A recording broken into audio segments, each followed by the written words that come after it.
We're here to make a new type of news. New insights, new styles, and new topics every day. We are News Generation. Making news just for you. It's February 2nd here in Seoul. I'm Xin-Yoon, and you're watching News Generation. Joining me in the studio is Arirang. Happy Friday, everyone! Happy Friday! And Park Ki-hoon. Good morning. Good morning. Now, both are here to speak on behalf of people in their 20s and 30s. As usual, let's start with our news feed, which covers different hashtags and news items that have been trending on social media over the past 24 hours. In just 2 months' time, South Korea will be holding its 22nd general election. In preparation, the country's biggest portal site, Naver, will add a notification function at the top of its articles that identifies whether it has been written using generative AI or not. Naver will also introduce a function from this month that will allow users to directly report fake news or misleading news comments related to the election. BTS member Jungkook has been promoted as a full-time member of the prestigious Korea Music Copyright Association. KOMCA is an organization that manages the copyright property of domestic lyricists and composers. As of last month, over 51,000 people were registered.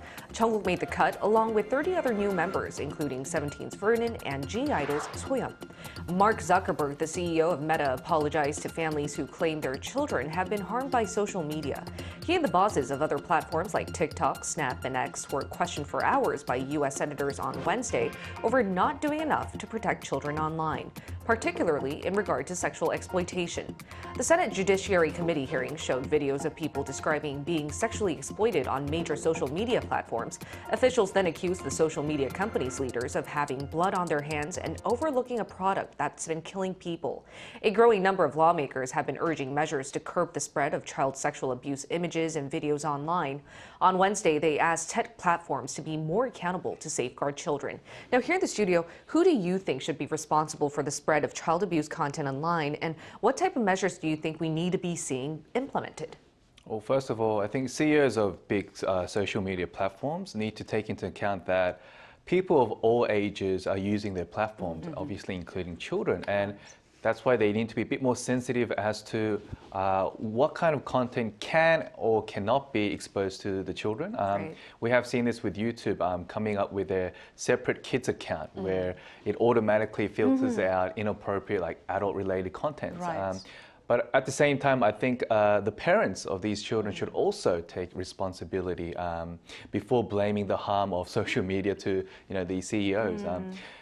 Obviously, as parents, they can choose to not allow their children to use social media until they're fully grown up, when they can actually distinguish what is harmful and not harmful to them. Exactly. And I think, it is a tricky issue, but I personally don't use much social media, as you already know. And I think there are more advantages than disadvantages for me. Yeah, exactly. And as you mentioned, I think I really like your social media detox thing. It's a real habit that I would like to take into heart as well, because once you're exposed to so much content out there, sometimes your media literacy gets a little blurred. And I think it's really up to parents, individuals, and the person who's using social media to be responsible. But I think for this matter, it had to do with the fact that most victims were kids. Absolutely. So where do you stand on this issue?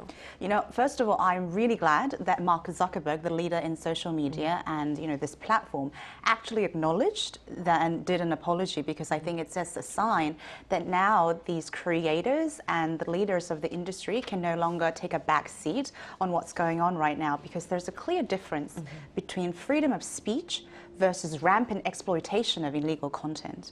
And especially when it comes to, children and exploitation of them in a content that is more sexual or legal, I highly think there should be regulations that can curb this and really take down on it, because the people that are being exploited are children and they need a safeguard around them. Exactly. As much as Ki-hoon said, yes, parental guide would be important, but if people are making profit off of it, I think there should be definitely regulations against that. Exactly, which is why I do think that the Senate did a good job in terms of holding the tech giants accountable, but I also think it's up to officials as well. Now, switching gears to our main discussion topic of the day, last year the number of North Korean defectors surged, and figures show that a majority were in their 20s and 30s. Cheska's going to tell us a bit more about these stats. Walk us through. Yes, as we will discuss in today's topic about the reasons behind the increase in the number of North Korean defectors, let's take a look at the screen and see the actual figures.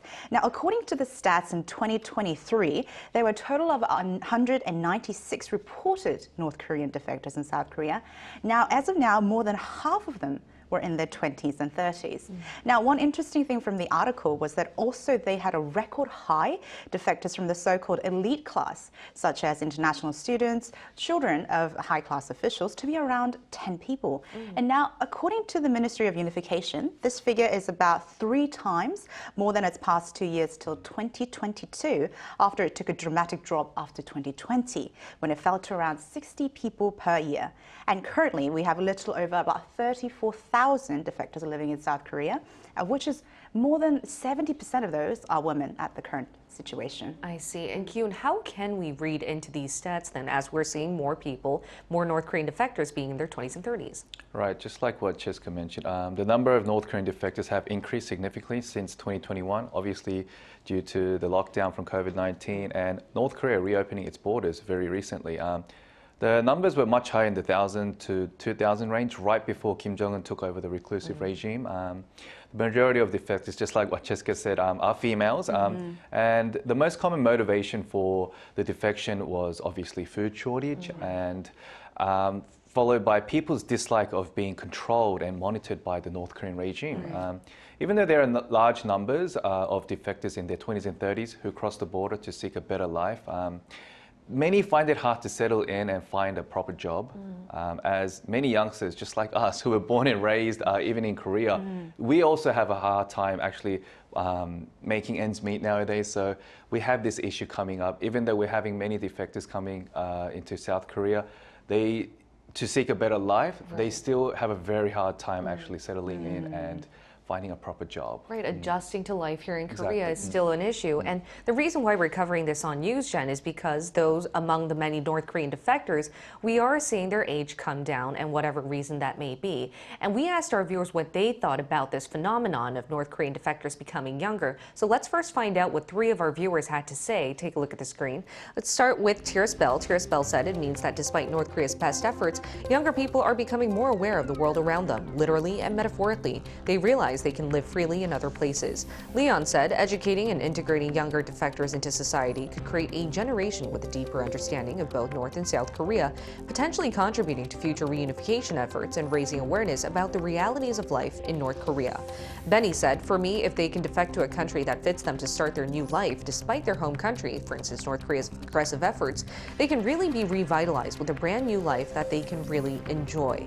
And we're now going to include a millennial North Korean defector in our talks to hear more about what it's like for those in their 20s and 30s in North Korea to come up with such a big decision and try to have a new life here in Korea. Stay tuned for our live interview.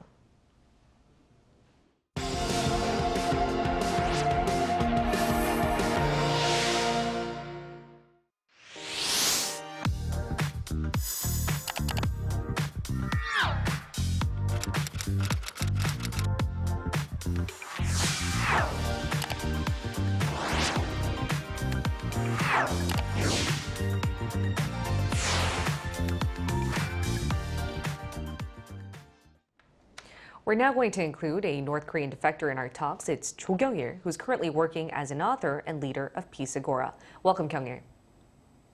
Hello. Thank you for inviting me. Kyung-il, let's start with a self-introduction. Could you first explain to us what Peace Agora is about and when and why you decided to defect to South Korea and how life in Seoul has been since for you? Okay, first, Peace Agora is a young leader organization created by young people from the 2 Koreas and create to unification discourse. And I came to South Korea in 2004. Life in North Korea was very destitute at the time. My mother sent a broker to find me.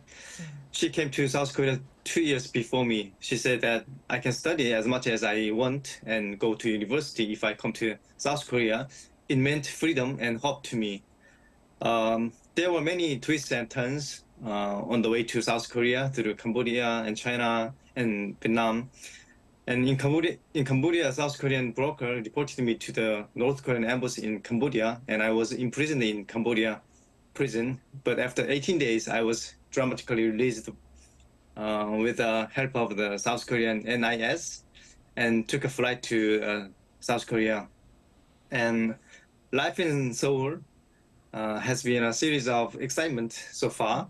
I went to university and studied the political science, and now I am studying for a PhD. and I worked in various jobs, and I worked as a political consultant and consulted candidates in several elections, and worked as a secretary of the National Assembly in Korea for 3 years. Recently, I published 2 books and have been working as a writer. So your life, your new chapter in life started here in South Korea. Though the journey was very arduous and difficult for you, I could say that you ended up really well. Thank you. I mean, it's incredibly impressive, and thank you so much for sharing your testimonial. And I do hope that more people actually get the opportunity that you've had, because we've actually seen the proportion of young millennials and Gen Z comprise almost half of the total defector demographic in the last year's statistic. Now, what could be the possible reason or motivating factor behind this phenomenon? I think young people in North Korea are escaping because they can no longer find hope in their homeland. There is still no freedom of choice, and the economic situation is not improving. And they know that South Korea is a free country and has many opportunities. They think of South Korea as a land of opportunity because they have encountered the South Korean culture and a lot, and through the Korean movies and dramas. Above all, they have low expectations for the regime, and has been most affected by the market economy. They want to have dreams and freedom, but they know that they can never make it in their country, so they decided to escape North Korea. Kyung-il, compared to our parents' generation, how are young North Korean defectors viewing Pyongyang and Kim Jong-un's regime right now? I think young people have a similar view of the North Korean regime like their parents' generation. As I said before, they can no longer find hope in their homeland, but they are different from their parents' generation. They have never benefited from socialist distribution system. They are market generation that is solving all their livelihood in their markets. They realize that advanced in nuclear weapons and missile technology have nothing to do with improving their economic situation. Achieving individual goals has become more important than countries and communities. Right. However, young people have different opinions from their parents' generation when it comes to finding solutions to resolve inter-Korean relations. And Kyung-il, I'd like to ask you very briefly, now that you've been in South Korea for such a long time and seen a lot of young defectors, what do you think is one support program or policy that could better help them adjust here? I think educational support is the most important thing for young North Korean refugees.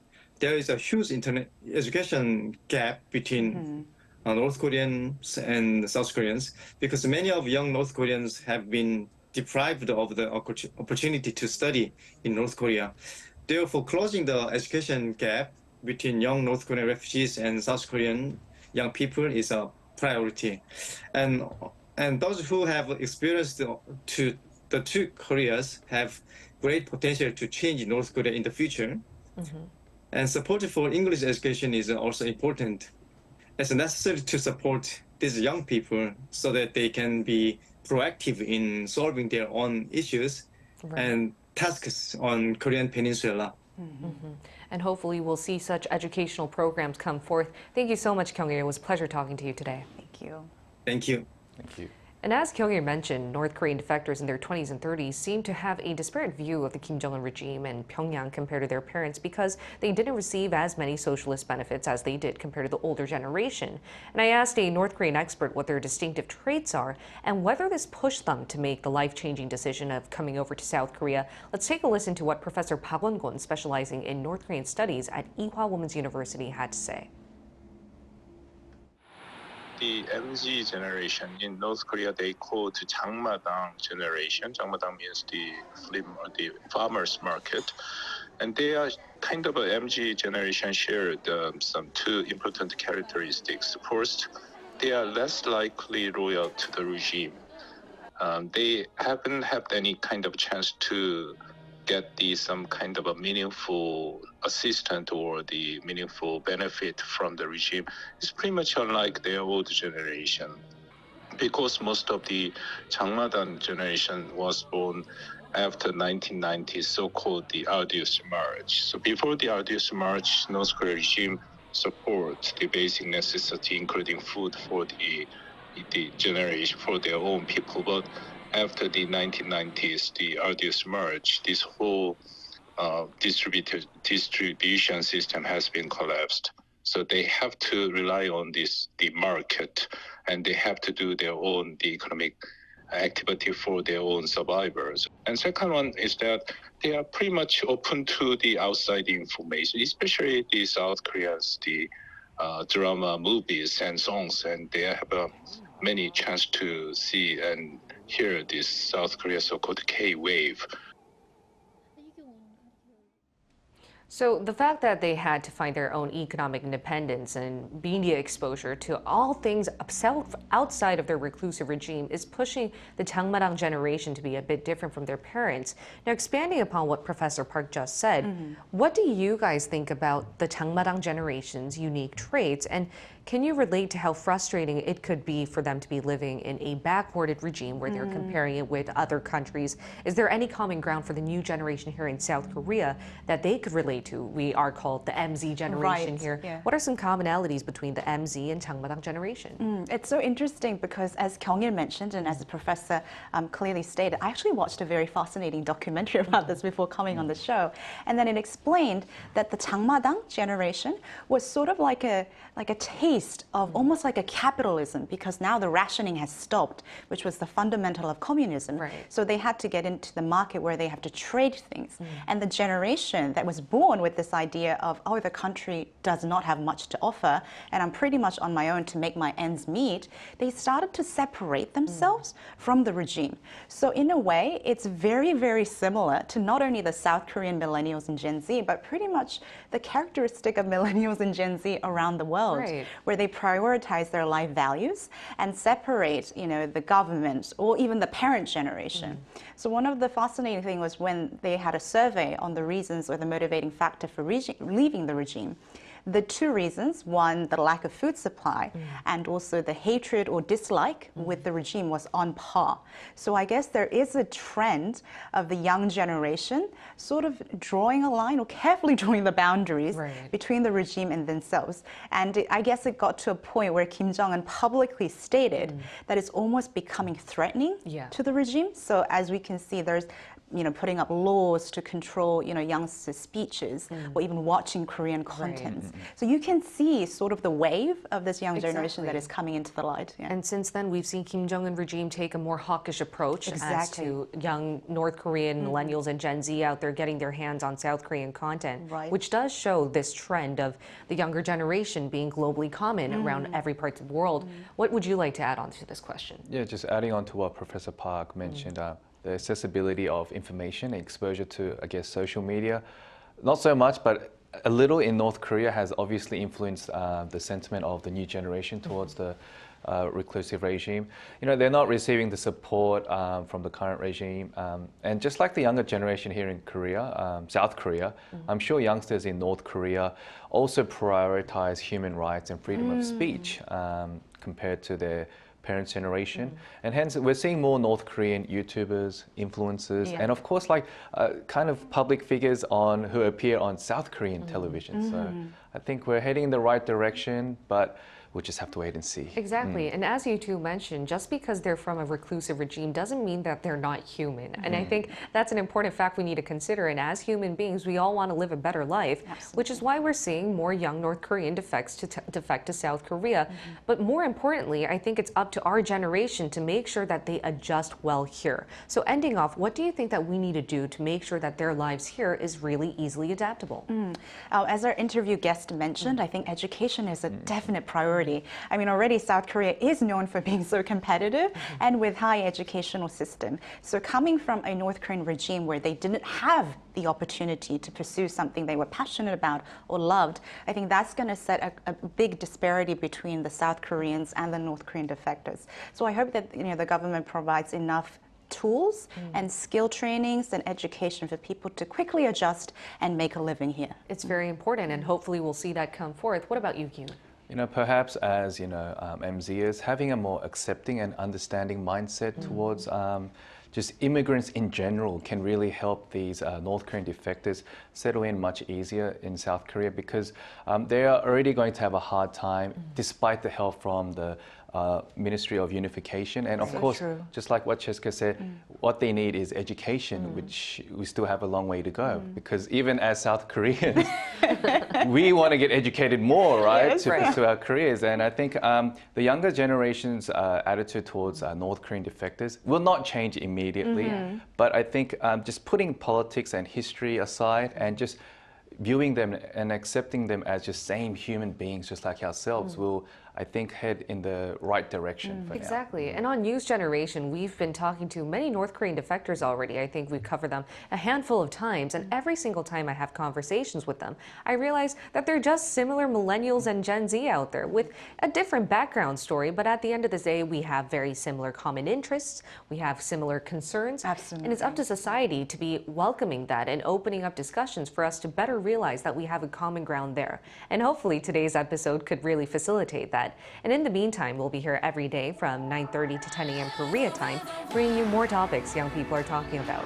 Special thanks to Cheska Dain-hong. Pleasure's always mine. Thank you. And Park Ki-hoon. Thanks for having me. All right, and thank you everyone for watching. Have a wonderful weekend. We'll see you next week. We are News Generation.